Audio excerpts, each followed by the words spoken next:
Magandang araw mga kakopya. Tara, papakita ko lang sa inyo yung project namin. Itong project na to ay project namin na nakuha kay Devant.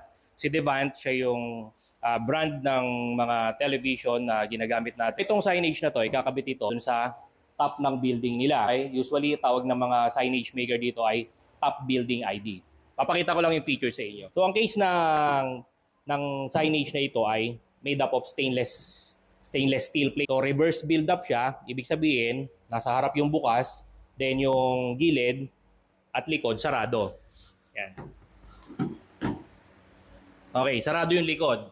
Kasi nandito naka-mount yung mga LED niya. Then ang discarding ginamit namin dito is yung acrylic ay para siyang nakatakip. O bubuklatin ko lang para makita niya. Okay, so pag ganyan siya basically. Merong front yung acrylic, then merong sidings.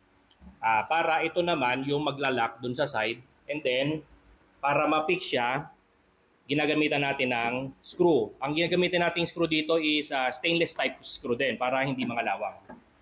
So as usual, papakita namin yung LED setup namin sa loob. Yan, hindi tinipid, equally distributed, and properly spliced. Gumagamit kami ng heat shrink tube, hindi electrical. Kasi ang electrical tape, pag tumagal, pag nainitan, bubuka. Pag bumuka, maghiwalay yung pagkakakabit ng wire and magiging cause of grounding. Ang sticker na ginamit natin ay special sticker. O si Devant ay merong special sticker kay 3M brand. O hindi tayo pwede gumamit ng ibang brand kasi mini-maintain nila yung quality ng brand nila. Okay, so this is a 3M brand vinyl sticker. Okay, balik ko lang para nakita natin kung paano yung light effect.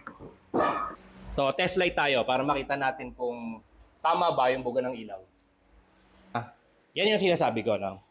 Ang tinitingnan natin, pag buga ng ilaw, dapat on top of the building, equal. Walang mga dark spot, walang mga shadows or mga uneven lights. So mag-update ulit kami mamaya kasi this afternoon ikakabit na namin ito doon sa top build dahil mas maganda mag-install para sa amin ng hapon. Hindi, siyempre pag hindi mainit and medyo maaliwalas, pag gabi okay lang gabi kasi hindi naman nakakalula sa pag-install. So we will update na pinaka-final product namin. Thank you very much.